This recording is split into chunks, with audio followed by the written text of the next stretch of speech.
সম্মানিত দর্শক, বাংলাদেশে ইনুস অ্যান্ড কোম্পানি তাদের দশা কি? তাদের সংখ্যা কত? তারা এখন কোথায় আছেন? কিভাবে আছেন? কেমন আছেন? কি করছেন? কি করবেন? এই বিষয়গুলো নিয়ে আলোচনা করব। তার আগে বলে নিই যে doctor Mohammad Yunus and company কেন বললাম? কোম্পানির দুটো অর্থ আছে। একটি বাণিজ্যিক অর্থ। অর্থাৎ ডক্টর মোহাম্মদ ইউনূস ১৮ মাসে তার যে শাসন ক্ষমতা কেন্দ্রিক যে একটা বাণিজ্য কেন্দ্র গড়ে তুলেছিলেন।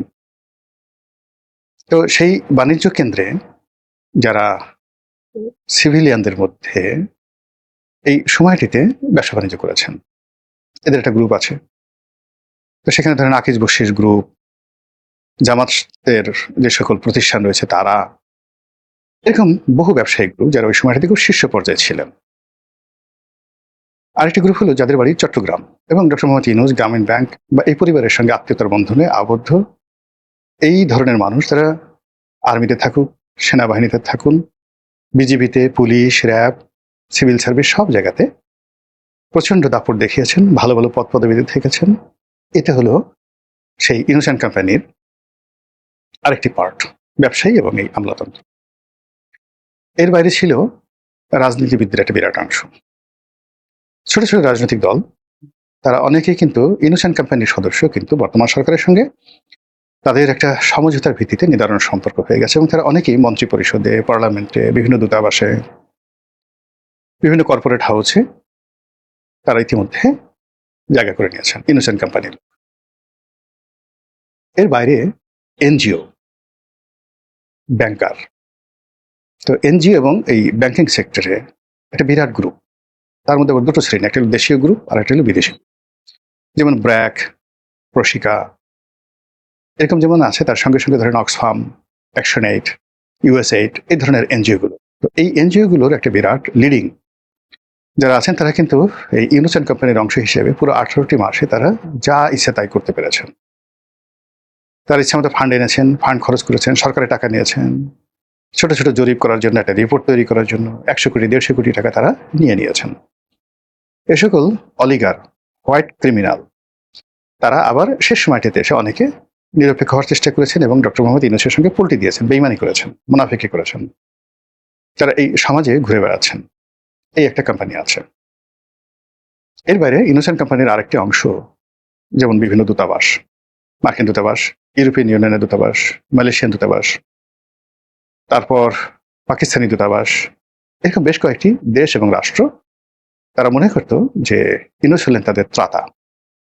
তারা ক্ষমতায় থাকলে এই দূতাবাসগুলোর যে ভূমিকা এবং কর্তৃত্ব, এটা ছিল সীমাহীন, অসীম। তো ইউনূস অ্যান্ড কোম্পানির এই ডিপ্লোম্যাটিক মিশন, সেই ডিপ্লোম্যাটিক মিশনও এই মুহূর্তে কোন অবস্থায় আছে? আর আরেকটি, সেটা হলো ইম্পোর্টেড কোম্পানি, যেমন আলী রিয়াজ, মনির হায়দার, লুৎফে সিদ্দিকী, এরকম যারা বিদেশ থেকে যাদেরকে আনা হয়েছিল অসংখ্য। এরকম আপনি হয়তো এই কজনকে দেখেছেন, কিন্তু এর বাইরে বিভিন্ন কর্পোরেট হাউসে, বিভিন্ন সরকারি অফিসে, বিভিন্ন সরকারি কোম্পানিগুলোতে, সরকারি কোম্পানি যেমন ধরুন এই যে মেঘনা পেট্রোলিয়াম, পদ্মা পেট্রোলিয়াম, এরকম অসংখ্য সরকারি কোম্পানি রয়েছে। বা ধরুন এই যে মেট্রো রেল, তারপর এক্সপ্রেসওয়ে, এগুলো পরিচালনা করার জন্য কিন্তু আলাদা আলাদা যাকে বলা হয় কোম্পানি গঠন করা আছে। এই কোম্পানির শীর্ষ পদে খোঁজ নিয়ে দেখেন ইউনূস জমানাতে যারা ছিলেন তারা এখন কোথায় আছেন। তো সব মিলিয়ে যদি ধরুন আপনি ইউনূস অ্যান্ড কোম্পানি 18 মাসে যারা সরাসরি এভাবে একেবারে ডাইরেক্ট রিক্রুটেড হয়েছে এবং সরকারি ফান্ড যারা নিয়েছে এবং ব্যবহার করেছে, সুবিধা ভোগ করেছে, আপনি চিন্তা করেন যে ইউনূসের জমানাতে $20 বিলিয়ন, $20 বিলিয়ন নতুন করে বিদেশ থেকে ঋণ দেওয়া হয়েছে। $20 বিলিয়ন মানে $1 বিলিয়ন, $10 বিলিয়ন কত হয়? 1,12,000 কোটি টাকা, প্রায় 2.5 লক্ষ কোটি টাকা। 2.5 লক্ষ কোটি টাকা বৈদেশিক মুদ্রা ঋণ ইউনূসের জমানাতে আনা হয়েছে। পরবর্তীতে দেখা গেল ইউনূস সেগুলো ব্যবহার করতে না পারার কারণে দাতারা এগুলো বন্ধ করে দিয়েছে। কিন্তু এই যে $20 বিলিয়ন আমরা নতুন করে ঋণ হয়েছি, শেখ হাসিনা রেখে গেছে $100 বিলিয়ন, কিন্তু ইউনূস সাহেব যখন গেছেন তখন সেটা হয়ে গেছে $120 বিলিয়ন, মোরলেস $1-2 বিলিয়ন কম বেশি হতে পারে। এই টাকা কারা খেয়েছে, কোথায় দেয়া হয়েছে, এর মধ্যে কত পার্সেন্ট লুটপাট হয়েছে, কত পার্সেন্ট পাচার হয়েছে, এনজিও গুলো কত পার্সেন্ট পেয়েছে, ইনোসেন্ট কোম্পানি কত পার্সেন্ট পেয়েছে, রাষ্ট্রের কাজে কি হয়েছে, একটু হিসাব বের করেন তো। আচ্ছা, ইউনূসের জামানাতে বিভিন্ন ব্যবসায়ীদেরকে ফান্ড দেওয়া, সুযোগ দেওয়ার নাম করে বাংলাদেশ ব্যাংক টাকা ছাপিয়ে অথবা ঋণ মকুব করে তারপরে বিভিন্নভাবে যাকে বলা হয় ঋণ রিশিডিউল করে যে বিরাট একটা গ্রুপকে সুযোগ দেওয়ার নামে রাষ্ট্রের লক্ষ লক্ষ কোটি টাকা শেষ করে দেওয়া হয়েছে, কখনো টাকা ছাপিয়ে, কখনো সরাসরি সাবসিডিজ দিয়ে, অথবা কখনো পকেট ভারী করে। এই টাকা কারা খেয়েছে, কারা নিয়েছে? এরপর ভর্তুকির নামে, লোকসানের নামে, প্রকল্পের নামে যে সকল পাবলিক ওয়ার্কস হয়েছে বা এডিবি যে বাস্তবায়ন, প্রায় 3 লক্ষ কোটি টাকা, অর্থাৎ তারা দুটো এডিবি পেয়েছে, শেখ হাসিনার জমানার এডিবি আর তার জমানার এডিবি। এই দুটো এডিবিতে অ্যাটলিস্ট 5 থেকে 6 লক্ষ কোটি টাকার পাবলিক ওয়ার্কস হওয়ার কথা। এখন এটা যে হয়নি তার তো প্রমাণ নেই, এই টাকাটা তো জমা পড়ে আছে তার কোনো প্রমাণ নেই। তাহলে এই 6 লক্ষ কোটি টাকা কোথায়, কোন রাস্তা এই 2 বছরে নির্মিত হয়েছে, কোথায় কতটা পাবলিক ওয়ার্কস হয়েছে, সামাজিক যে সকল প্রকল্প চালু ছিল সেই প্রকল্পগুলোর অবস্থা কি, এগুলো হিসাব করলে আপনি দেখবেন যে মাত্র 2 বছরে আপনি 15 থেকে 20 লক্ষ কোটি টাকা বিদেশি ঋণ, লোকাল ঋণ, সরকারি অর্থ, ঘুষ, দুর্নীতি সব মিলিয়ে প্রায় 20 লক্ষ কোটি টাকা ব্যয় হয়েছে। আর এই 20 লক্ষ কোটি টাকার কতটুকু টাকা রাষ্ট্রের জন্য ব্যয় হয়েছে, সরকারের জন্য ব্যয় হয়েছে, আর কতটুকু ইনোসেন্ট কোম্পানি যারা লোকজন রয়েছেন তাদের পকেটে গেছে, আর যে সকল টাকা পকেটে গেছে দেশের মধ্যে কত আছে আর দেশের বাইরে কত আছে, এ সকল হিসাব নিয়ে এখন আলাপ আলোচনা হচ্ছে। আলাপ আলোচনার কারণে এই ইনোসেন্ট কোম্পানির খুব কাছাকাছি যারা ছিলেন তারাই এখন বলার চেষ্টা করছেন যে 17 বছর ধরে শেখ হাসিনা এই দেশের যে সর্বনাশ করেছেন তার চাইতে অনেক অনেক বেশি সর্বনাশ করেছেন ইনোসেন্ট কোম্পানি 17 মাসে। আর এই সকল কর্মকাণ্ডের ফলে কি হলো, তাদের যে মোরাল ক্যারেজ, নৈতিক শক্তি নেই বললেই চলে। দ্বিতীয়ত হলো যে তাদের যে লাজ লজ্জা এটাও উঠে গেছে। এর কারণে বহু মানুষকে অপমান, অপদস্থ, লাঞ্ছিত করতে করতে করতে করতে তাদের এমন একটা অবস্থা হয়ে গেছে, আত্মমর্যাদা বোধ তাদের আর থাকে না। আপনি যে কোনো সম্মানিত লোককে অসম্মান করবেন, বাজে কথা বলবেন, গালাগাল দেবেন, এবং ভালো ভালো পদে থেকে এই কাজগুলো আপনি যখন করবেন তখন একটা সময় দেখবেন যে আপনার যে কতটুকু মূল্যায়ন আছে সেই মূল্যায়নটা আপনি করতে পারবেন না। কাজী ইউনূস অ্যান্ড কোম্পানির যে সমস্ত শীর্ষ পদে যারা ছিলেন তারা সবাই প্রতিপক্ষকে নাজেহাল করার, অপমান করার সর্বোচ্চ শক্তি তারা প্রদর্শন করেছেন এবং নিজেদের অভীষ্ট লক্ষ্যে পৌঁছানোর জন্য এহেন নোংরামি নেই যে তারা করেননি। ফলে কি হলো, তাদের কোনো মোরাল ক্যারেজ নেই। এই সার্বিক অবস্থা বিবেচনা করে তাদের সঙ্গে যারা ইনোসেন্ট কোম্পানি তারা সবাই একটা বিরাট অংশ বহুল পাল্টে গেছে। বিরাট অংশ তারেক রহমান সরকারের সাথে নেগোসিয়েশন করেছে বা একীভূত হয়েছে, আরেকটি অংশ গা ঢাকা না দিলেও তারা চেহারা পাল্টে ফেলেছে, আরেকটি অংশ দেশের বাইরে পালিয়ে চলে গেছে, কিন্তু পেস লাগিয়ে দিয়ে গেছে। তো এই যে ডক্টর মোহাম্মদ ইউনূস অনেকেই এখন দেশের বাইরে, তারা কি আবার আসবেন? এবং প্রতিনিয়ত যাচ্ছে। তো যারা যারা যাচ্ছে, এই যে ফারুকি নামে একজন উপদেষ্টা ছিলেন, নাট্য নির্মাতা, তার স্ত্রী তিশা, তারা দুজন অস্ট্রেলিয়াতে গেলেন। কি জন্য গেলেন, কি কারণে গেলেন সেটা ডাজ নট ম্যাটার, কিন্তু মানে প্রচন্ড রকম একটা ঝাঁকুনি তৈরি হয়েছে ইনোসেন্ট কোম্পানির মধ্যে। সৈয়দ রেজাউল হাসান নাকি বিদেশে চলে গেছেন, সুইজারল্যান্ডে বা ইউরোপে চলে গেছেন, আই ডোন্ট নো, আমি জানি না, কিন্তু সামাজিক মাধ্যমে একেবারে বলে কয়ে শেষ। আমার ডিপার্টমেন্টের শিক্ষক ডক্টর আসিফ নজরুল, তিনি বিশ্ববিদ্যালয় ক্যাম্পাসে আছেন, ঘোরাফেরা করছেন ক্যাম্পাসের মধ্যে, কিন্তু সামাজিক মাধ্যমে তাকে নিয়ে নানা রকম গুজব ছড়ানো হচ্ছে।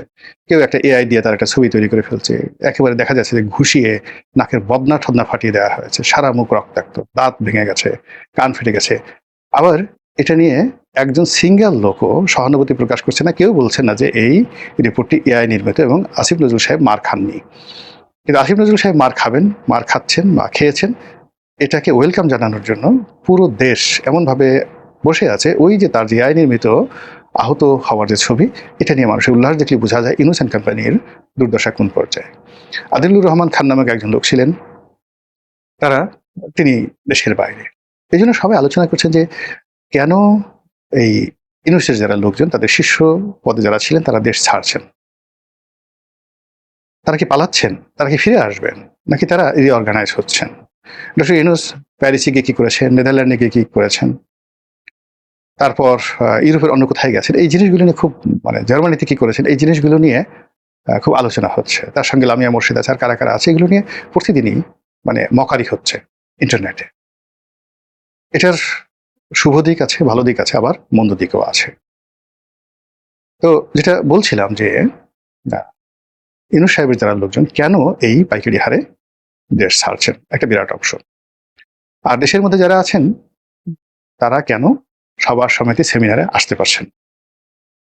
এমনকি ওই সময়টিতে যারা খুব বেশি ডক্টর মোহাম্মদ ইউনূসের কাছাকাছি গেছেন, যেমন প্রথম আলোর মতিউর রহমান, ডেইলি স্টারের মাহফুজা নাম, সিপিডির দেবপ্রিয় ভট্টাচার্য, তারপরে সুজনের বদিউল আলম মজুমদার, তারপর ইফতেখার সাহেব আছেন যিনি ট্রান্সপারেন্সি ইন্টারন্যাশনালের। তো এই সমস্ত বুদ্ধিজীবী, অর্থনীতিবিদ, এনজিও ব্যক্তিত্ব, আপনি তাদেরকে যেভাবেই ডেজিগনেশন দেন না কেন, বা তাদেরকে যেভাবে তারা যতটা ডিগনেটারি হন না কেন, তাদের মূল পরিচয় হলো তারা একটা বলয় মেনটেন করেন, একই ভাষায় কথা বলেন, ভিন্ন ভিন্ন সেক্টরে এই কাজগুলো করার জন্য তারা ডেইলি স্টার এবং প্রথম আলো কেন্দ্রিক একটা আড্ডাখানা, বৈঠকখানা তারা মেনটেন করেন। এবং তাদের অনেকের পেছনে ভারতের হাত আছে, অনেকের পেছনে আমেরিকার হাত আছে, এবং তারা দেশের চাইতে বিদেশি যারা লোকজন আছে তাদেরকে বেশি পছন্দ করেন।